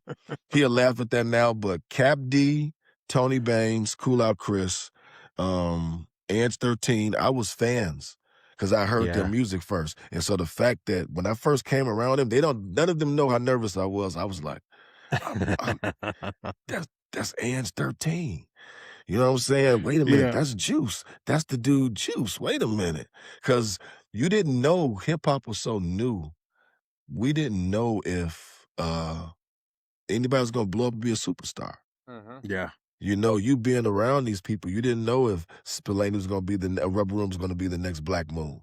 You know, and Gravity was our friend. Gravity blew up and dropped an album. So it was like Rhymefest was doing his thing. He was part of my crew. So it was like man, that was a great time, man. And Cap D was there too. And those guys are just yeah. all And those names are just that's how I felt. killers. That's how I felt when we had Panic on the show from the moment. Like, it was just like, I was like, man, the Rolodex of all the music that I grew up on in Chicago, all the instrumental albums I listened to on the subway, like, it was all coming to me, and I was like, man, I was geeking out, man. I was like that. I was that dude with the backpack and the notepad. You know what I'm saying? Yeah. And the bus card.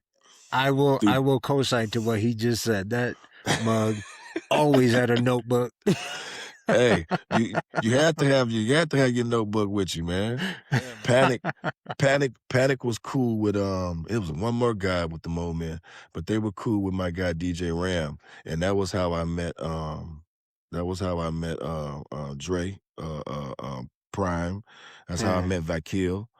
I met Vakil through them. That's how I met those guys through Panic and them, because I was like, the Mo Man, they had their own sound, man. I love that about them. They had their own sound. Yeah, Chicago has birthed some dope shit, man. Yeah. Real dope. When we released the Panic video, there was so much love coming from everywhere. Oh, yo, Panic of the Mo Man. And especially out here in the Bay, folks in the Bay lost their mind when they saw that Panic was on the channel. Oh, you out in the Bay? Yeah. Carlos. Is Doug If out there, right? Is Doug If still out there? Yeah. I go see him. He spins at this place that's got, if they still have it, they have such good chicken and waffles. Little Skillet is called. Yeah. Okay. I go and hang out with him every once in a while. Yeah, that makes a lot of sense, man, because like C4 said, Mo Men had instrumental tapes out. Yeah. They were like Dilla. They had instrumental tapes out. I remember getting my hand on some of those tapes. I stole a few of those. Right. Because we all hang out. We'd meet up at somebody's house. We got the beer, we got the weed, and everybody got the instrumental tapes. And that's all we do, a cipher. Oh yeah, at the end of the night, because a couple of my shit got. So I was getting people tapes back, man. Somebody stole a Jay Dilla instrumental tape from me. I had a Jay Dilla instrumental tape from college that I stole from a guy that was from Detroit. One of my homies from Detroit had it. I stole it from him because I was like, man, who is this? And then somebody stole it from me. So I was like, oh, so that's what we doing? So yeah, I had a couple of Mo Men tapes, man. Yeah, Boys was cold, man. They were everywhere, man. And they were the first ones that I knew that was like Planet Asia, right? You know what I'm saying? Cali Agents. Like, I was like, Panic did that too? I was like, oh shit. Like all of these bangers, man. All Pacifics of these bangers. too. Yeah. The Pacifics too. Pacifics was my family too, man. Chicago has been, you know, and those groups have all been a part of my my come up in Chicago, man. They've all been an inspiration to me in some way or another, you know. It seems like a lot of Chicago rap, a lot of Chicago hip hop is still somewhat underground. Like, yes, what, in your opinion, since you're deep, like, what is it about our music coming out of Chicago that it just doesn't seem to? I mean, we got our handful, but it's not like New York. They're just, everybody came out with an album. And in LA, everybody came out with an album. And then everybody's all that. But like folks from Chicago, like, not a lot of people know that Jesus Walks is a rhyme fest, written rhyme fest song. Rhyme. Right. What is it about our messaging from Chicago that is just not penetrating? I think it has a lot to do with the powers that be here. And the music that they let me see how I can word this right, because there's no record labels here. We have no record labels, and the DJs play. It's like they don't play these the artists that they should be playing. You know what I'm saying?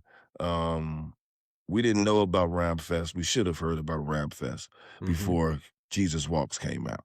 Yeah. You know, same thing with Kanye. Kanye was doing things before he got with Rockefeller. So it's just, I think our radio and the radio programmers here, man, all we have to help us is WHPK. Yeah. That's it. And so that's an underground radio station. And for folks that understand, HPK was a college radio station. And it wasn't even still is a college radio station. You know what I'm saying? It still is. And WNUR to a point. And then the newest one that I fell in love with, but then they shut that down, was Vocalo, yeah. Love that station, man. That they played beat. They had me on their rotation all the time. Love that station. That's all we have. So the 106.3s and the 107.5s need to get on board and start playing this. And then that message that we have can saturate and get out there. But they won't play that. They'll say, put the guns down. And then the next 3 songs is about guns. And you gotta beep out every word instead of playing a Brittany Carter, or instead of playing a Mike Terra, or instead of playing Rufus Sims or Freddie Old Soul. You know what I'm saying? Play those songs and then we can get that message out there. But New York has so many great radio stations that help. Yeah. You know, Atlanta has great radio stations that help.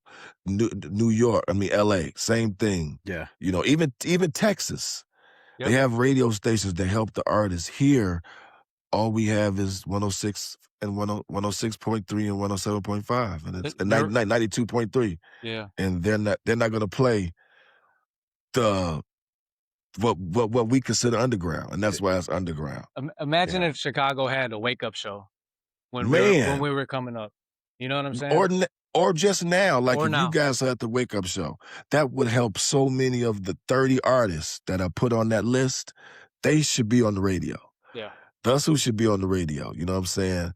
Even Buck don't cuss a lot. He should be on the radio, not what we hear on the radio. That should not be on the radio, like for the kids to hear. You know what I'm saying? So I think that, and that's why when people come and grab artists from Chicago, we already seasoned, man. We didn't have to go through the trials and tribulations of having to leave the city.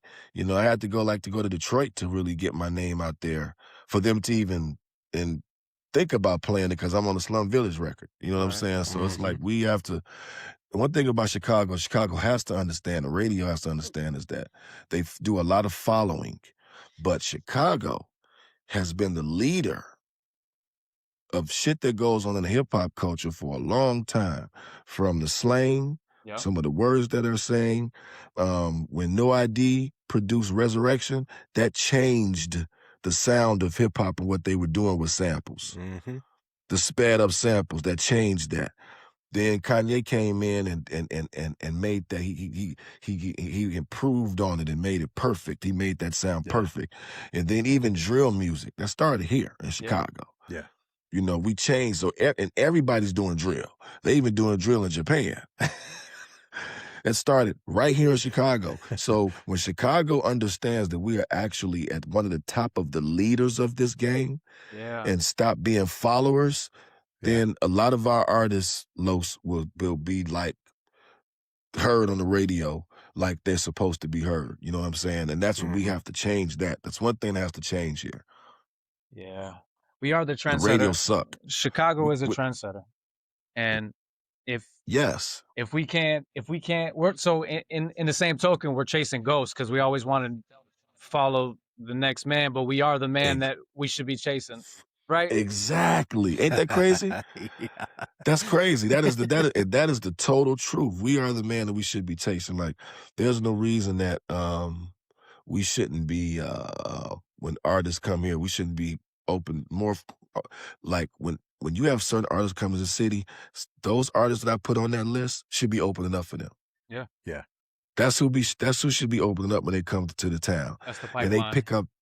That's the pipeline, man. And you pick these whack ass artists that they have to pay you to go on stage, and once we understand that everybody's looking at Chicago, and they've always looked at Chicago.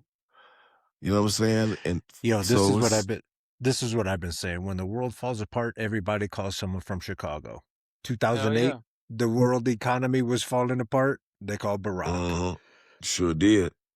Just what? Sure did. 2 years ago, the world was falling apart. Nobody believed in Jesus. They went and got the Pope from Chicago. They went and got the Pope from Chicago. Yeah, man. We are the conduit. I've always said that for years. Chicago is the conduit, man, for everything, even R&B. How best about singer. it?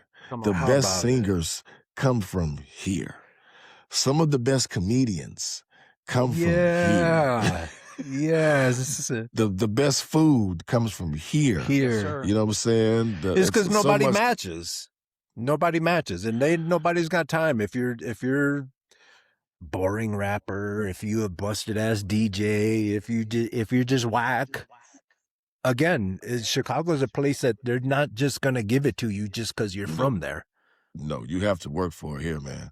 Yeah. You got to work for it. You get lost in the sauce real fast. Real fast, man. And if you really want it, you have to stick to it. You have to be tenacious. You have to be persistent. Right. When I came in, you can't be lazy, man. I came into the game in 94, 95 here. There's not too many rappers that's still doing it, still with me. Yeah. And I can go and look at every 10 years. So from 95, I met Pugs in 2001, maybe 2000. So Pugs is looking at, 26. He's probably was doing it longer before I met him. You know what I'm saying? So, and he's still doing it. So that's what I tell some of these younger artists. He's so goddamn creative. Man, he's creative as hell, man. Everything, when it comes to the pen, drawing. That kid does everything. Yeah, man, the clothes. And he's always been a cool guy, man. I've always liked Pugs, man. Their whole crew, Taiwan Davis and Acrobats, always was a fan of those guys. Kenny Keys, someone was a fan of those guys, man. Those are like inspirational people, man. Like Chicago's always been full of people that inspire me. Yeah. And that's I love that, man. I got a show tonight. I got an actual show with Pugs. It's Pugs Adams. Yeah. Tell them we said what's up. For sure, man. It's Pugs Adams, Nuisance, Phenom, Crystal Lejeune, Sam I Am, Urbanized Music. Shadow Master and I. We're at the yeah. Epiphany or Tell 201 Shadow South. we said what's up too. We have to, Sure I have to will, reach out to man. him.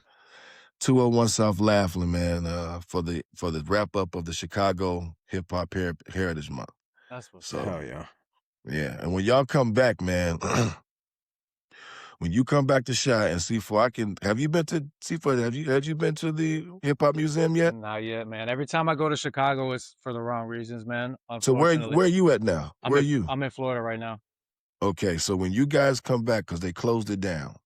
So the Hip Hop Heritage Museum was on 45th in Indiana. It was just 2 floors. Yeah. The city gave them some money, and they're about to move into a old high school. Oh, And then hell yeah, it's going to be super duper big. So, hell yeah. You guys have got to get me some shit. If you have any flyers, you have any pictures from back in the day, you have any pluggers, 100%. they need that. Cause I had Nimbus send them. Nimbus came in town and gave them one of her towel coats. They got the J Boogie coats. It's like a real museum, man. And they really give shouts to everybody in the industry, not just the North Side. It's everybody, even the little guys that you wouldn't think that they give shouts to. So the museum should be back open in 2027, April of 2027. So yeah, when you guys come back. Yeah, we've been trying to get Artistic on. He's been busy. Or Cefore's been busy, one of the two. But yeah, Artistic is one of those dudes. He don't ever sit still either. Yeah, Artistic. He's always working on a book. He's always working on a. Yeah. He's always working on something. On a museum. Artistic and he's you have to get Artistic on there, man. Him or Kingdom or Brian, Brian Gorman, but yeah, Artistic could tell you, man. They've had me help him. I've been helping curate it, so I'm very excited about it, man. Like when they showed me how it's gonna look, they're gonna have it's for the community, 8 basketball courts, and I'm telling people like Tego Ones gave the whole WHPK console to them. So this looks like man, it's like a real museum. And people were coming all over the world just for the one that was on Indiana, the small one. So I cannot wait to this one go up, man. I could take my granddaughter there and be like, you see your granddad? Yeah, so you guys got to. Yeah. You guys got to, because you guys have been a part of the culture too, man. So you got to take something up there, you know what I'm saying? Even if it's a picture of the podcast, man, you know what I'm saying? It's got to be something, because it's beautiful, man. And hopefully that will teach the Chicago artists coming up that we don't have to be followers. Yeah. And we are trendsetters.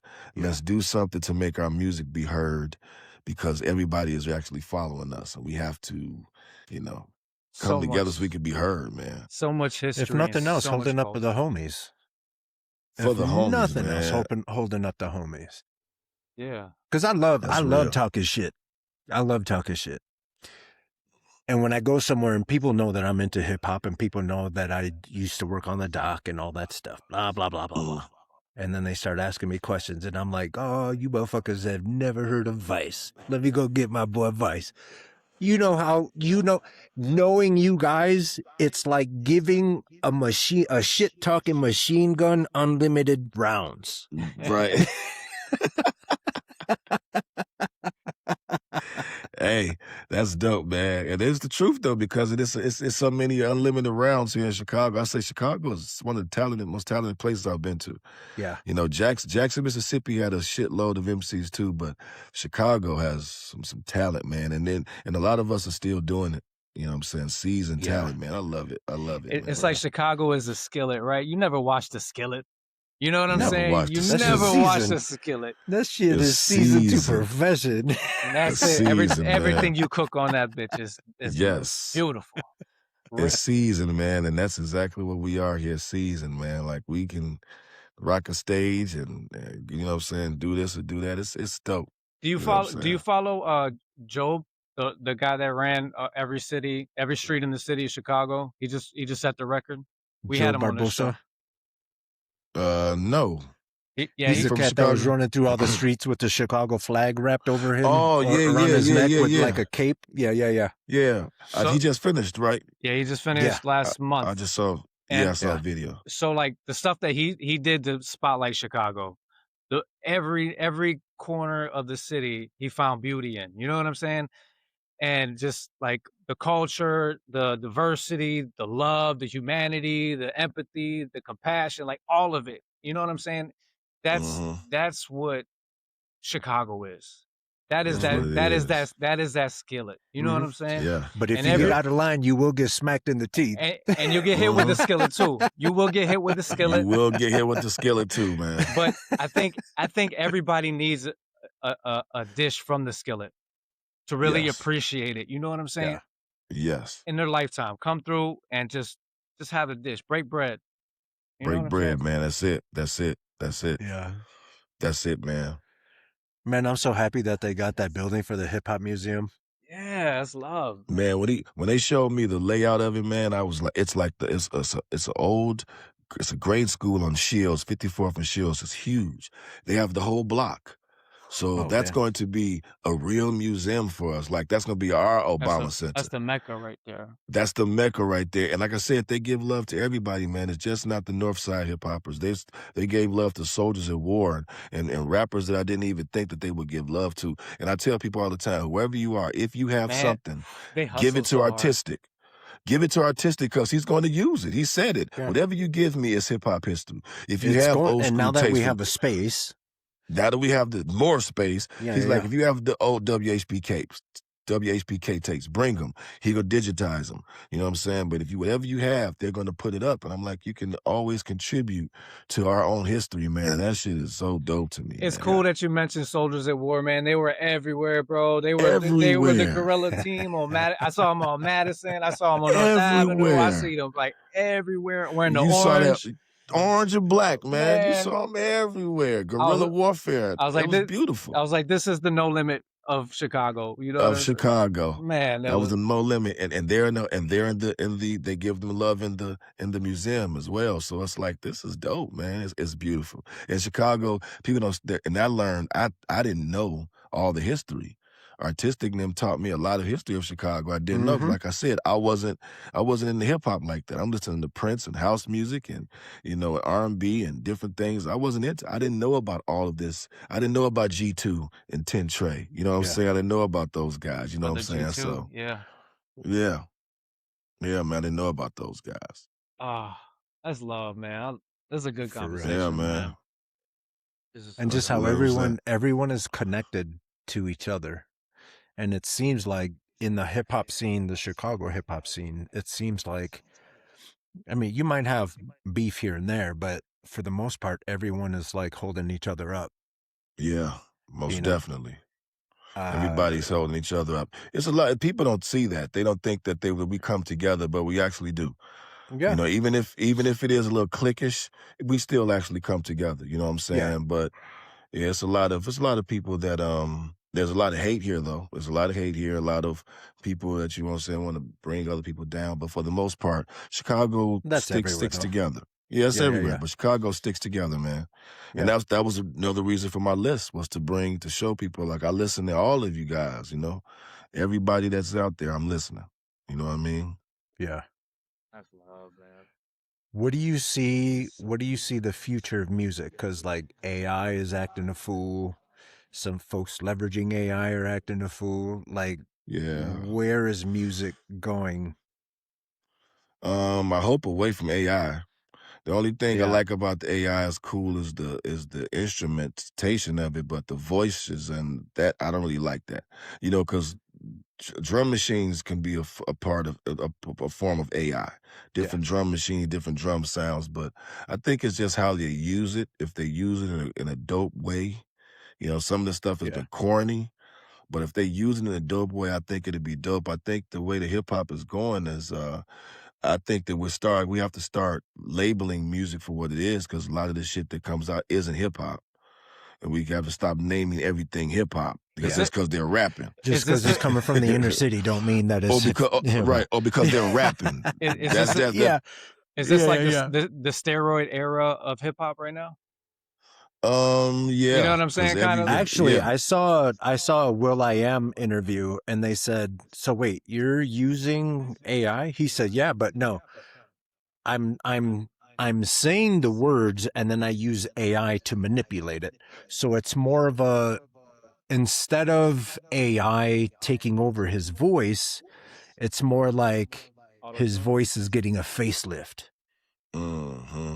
And he's doing like lady voices with his voice. And I'm like, all right, well, that's kind of cheating, because you could very easily just go get a lady. Yeah, you could. Like, I think I heard that they're going to use AI for DLC. That would be dope. He's going to use it for his voice. That would be dope for dope. DLC. Or for somebody like Benny Siegel that couldn't talk anymore. I think that's dope. Or like DMC, who has a problem with his voice. I think it could be used dope like that. But with the way that they're using it, some of them is like, I'm good on it. Yeah. And for folks that don't know, DOC was like, they came up with through the Eazy-E crew. Yeah. And he had bars. He had a beautiful rapping voice, but he got in a car accident and crushed his larynx, all the things. So we lost access to literally what he was saying. Yeah. But with AI, I can see that. I can see that. Yeah. I mean, another thing too, they got to realize is that if they want to monetize now, you can't really get paid off of AI. Like you're gonna all those checks you're gonna make are gonna go to AI. Yes. They're not gonna go to you. Not gonna go to you. Dead Man peeped us a game on that, and you know, all these people that are trying to create music they're gonna realize that they're not getting anything in the bank. Not get anything in the bank, man. That's real. That's real right there. That's real. If you thought you were getting ripped off before, because we always heard those stories about TLC and how they went bankrupt because they didn't understand the game and the percentages. Well, they ripping us off right now, man. Streaming is a ripoff. Like, it's terrible. And I tell people all the time to just if you have an artist that they put their music on Bandcamp, go to Bandcamp and buy it, because with streaming, it sucks, man. You get 1 million streams, you're only making $20 to $15,000 or something like that. Like $11,000, like that's nothing. Yeah. And you got 1 million streams. Like, how am I getting $11,000 on 1 million streams? It's crazy. So yeah, it's not. You can't live off that. No. You know what I'm saying? So it's very.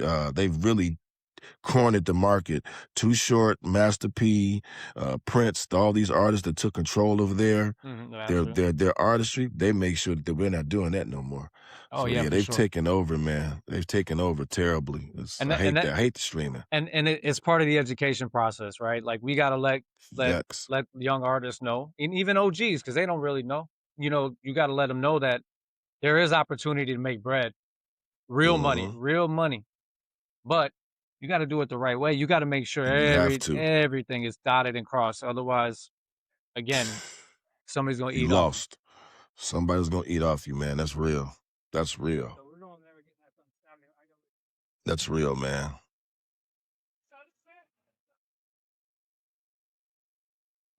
So I'm trying to think, man.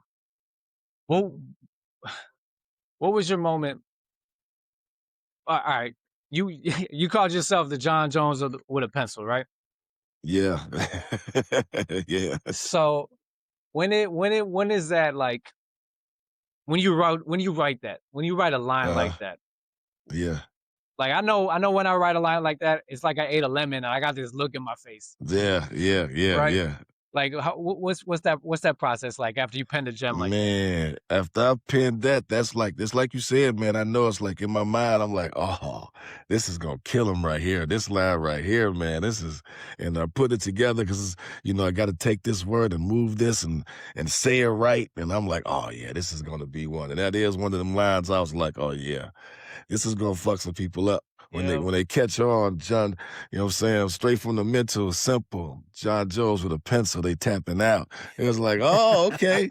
That's it. So I was looking for my hip hop aficionados, my wordplay smiths to catch on to that, man. So that whole song was something that I wrote, trying to be on some Pete Rock. I was trying to say my rhyme like Pete Rock, because Ty Hill did the beat, and it sounded so Pete Rockish to me. I was like, let me see if I could Pete Rock this, but. Yeah, that's one of my favorite songs, man. It gave me room to do what I do best and play with the words and cadences, things I learned working with Slum and using my voice and my inflection of words and my accent Like Twilight Tone taught me how to use my accent to make words rhyme. So yeah, that's one of my favorite joints right there. I'm performing that tonight, man. That's a Rock banger, on, dog. performing that joint That's a tonight. banger, Appreciate dog. it, man. I'm listening, dog. Appreciate it. One of the things that I had to learn when I got on the mic or when I write is that I need to appreciate the breath, like the pause. I Yes, don't have the to pause. fill every second with a word. You don't have to. That's and it helps you with the pause, helps you stay in the pocket more. Yeah. You know, like Slum taught me how to rap in the pocket. Like you can say whatever the hell you want, but if it's in the pocket, you straight. You know what I'm saying? As long as you're in the pocket, you cool. And so, yeah, man, that's like I like to give songs breath, and certain instruments their own breath, because your voice is an instrument. Like so, you don't have to. Everybody don't have to Talib Kweli and Right. say 100 words. I mean, that's not the same. You know, put a bunch of words there. My thing is, I used to take when I did shows. I remember doing it at Abbey Pub, and I took the Beat Scary Movie with Royce and Eminem, and 4.5 minutes straight, like no break. It's just straight bars, and after I'm done, I'm dead, right? But I'm dead, but it's dope. But then I realize I can't do that all the time because then I'm hoarse. Like, Right. you know what I'm saying? Yeah. Like you gotta let it marinate. Smarter, not harder. Yeah, learn that and learn the breath control. And a lot of that breath control and shit like that comes from these open mics, man. And being at open mics, it teaches you a lot of things. And breath control is another thing that you get taught at these open mics. Most definitely, man. Yeah, man. Most definitely. Who was Most it? Definitely, man. Who was it that kind of the first person that kind of like take you and be like, look, you got all the skills, you got everything that you need. You need to focus. You need to do like this, like this. So was there one person that kind of grabbed you and was like, this is the path? Yes, my cousin Scrap. Yeah. Scrap was the one that told me. He gave me a lot of insight, a lot of advice. You know what I'm saying, and how I was supposed to move in the game. And the rest of it was just me learning, tripping, and bumping my head. You know what I'm saying, and you know, finding things out myself, and just being the person that I am. Also, I'm a very personal person. I don't have any enemies, so I'm cool with a lot of people. Yeah. And so, yeah, he didn't have to tell me to focus, because I was focused on this. I'm focused on my music game, but just focus more and discipline more on getting your library together and you know, writing good songs, and you know, keep yourself together so you can perform well. Read the those type of contracts. things. Yeah, read the contracts for sure, man, and pay attention to all of that stuff. That's real. So he taught me all of that. That was a great lesson to learn. Yeah, because you could be. You have to read those contracts. You could be focused. You could be as focused as you want, but if you're focused on the wrong thing, then fucked up. Yeah, it's over. And I had to be, and I stayed focused on my music, man. It's like it's always on my mind. I'm always thinking about it. Always thinking about lyrics. You know. Like, how many albums do you have out right now? Let's see. I have V Files, V Smoke and Mirrors, V3 Lifelines. The last one I put out was Lifelines, which I think is like my magnum opus of music. I have the Twilight of Tone Be Nimble. I'm not Tone Be Nimble. Tony Bangs on beats, Ty Hill, beats by JT. I have Audacity, SC. And T3 from Slum Village on there. It features Juice. I got Twan Gabs, rest in peace to Antoine Muhammad. I have Bob Chin, Lid Law, Rashid Hadi, Fillmore Green, a guy from Jackson named Coke Boumaye, dope MC, as a feature. So yeah, it's like my magnum opus, man. I put that was the last one I put out. And I have working on a new one right now with Tony Baines. We're working on one. I'm working on an EP with DJ Allo. Yeah. Working on something with Frank Nitt. There's a rapper from Ohio named Vice Soul Electric. We're working on one together. So I'm working right now, man. I'm in the lab cooking, baby. Hey, real Hey, I'm quick, So I'm ready. be shout out to sending y'all Tony some Baines things. too, man. That dude That's is entertaining. yes, he is. That's one you guys see out on here. He's the Tony. Tony is very entertaining, man. He's cold in the beats though, man. Yeah. Tony is cold in it. Him and that NPC is cold, Yeah. man. No, I was watching him He's on cold. Instagram back a couple years ago when he was doing this. What was it? It was a hood cooking show. Oh yeah, I remember that. I remember that at Decadurst Studio. I remember that. Yeah, I remember that. That's hilarious. You Man, said that. I'm telling you, that dude's hilarious. That's hilarious. You said that, man. Mm. Are you working with any up and comers that we need to keep an eye out for? Yeah, Saya, a guy named Saya, but he's not really an up and comer. Just people don't really know about his music, but he's been making music. He had a group with his brother named Brown Audio, and Saya's dope, man. Dope ass MC, Il Gordon, another dope ass MC I work with, Andres Haley, Mr. Misfit, Stone Flacco, and Raciza. Yeah, it's a couple of them, man. Those are my guys that those up and comers I'll be working with. Yeah. Landon, my little cousin, Landon Battles, of course, Rufus Sims. Yeah, all of those guys. You'll hear some Vic Spencer.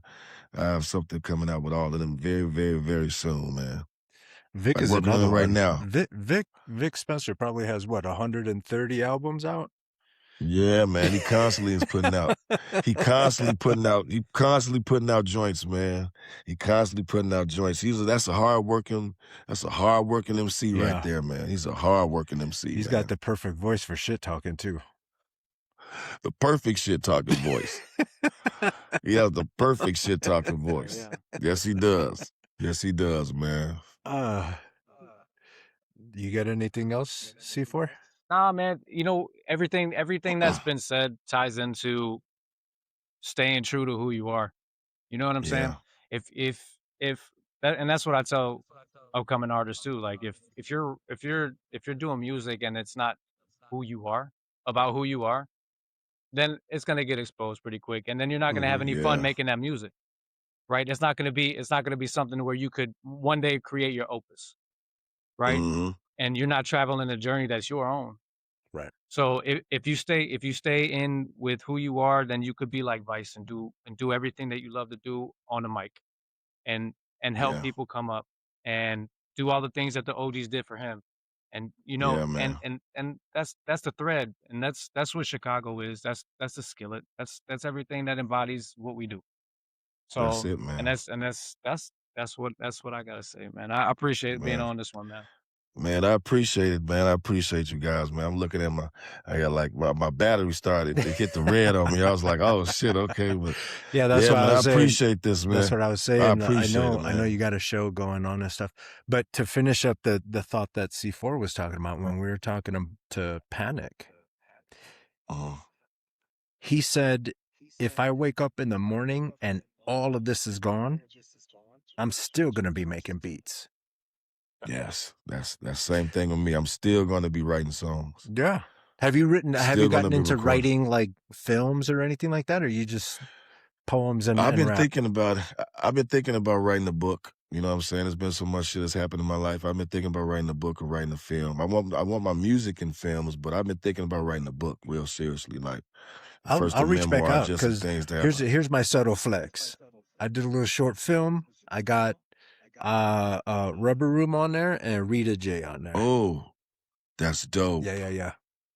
Okay, Yeah. okay. I tell for everybody. Sure. I tell everybody when I'm working on something. I first go to all my Chicago people. Hey, anybody got some new things that we want to play with?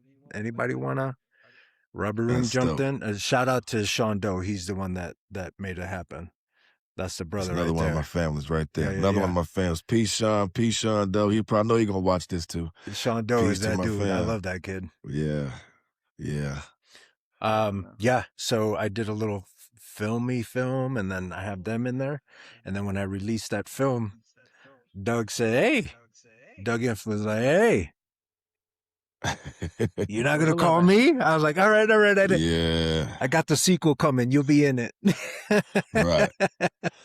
Well, I'm glad I got a chance to sit down with you and let you know I want to be a part of the next one, man. So Hell yeah, I'll man. reach out. I'm gonna send you guys everything, man. I'm gonna send you the info with the my YouTube page as well. Oh, well, you know might what as I'm well saying? toss it in there right now. Let the people know where they can find you.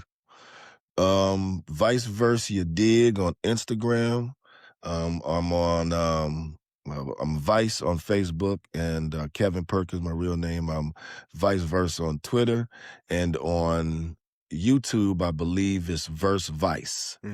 I believe that's my page, Verse Vice, with a big ass V. So Yeah. it has all my videos on it, and then this will be on there too. Hell yeah. This will be on there too, for Yeah, sure. and we'll put all the links on the description of this video so you guys can follow up with Chicago legend. Yeah. Yes, sir. Appreciate you, man. Yes, And Appreciate you, man. they can't say peace without that V, right? You can't say peace without the V. They think they think they saying peace. They think they saying peace, but those V's, baby, they repping me. Yes, sir. That's Yeah, I know it's bars. Appreciate you, man. Appreciate you, man. Yeah. Most definitely. All right, everybody. And with that, we out. Look at the V. Peace. Look at the V. Peace. Yes, sir. Yes, sir. Peace.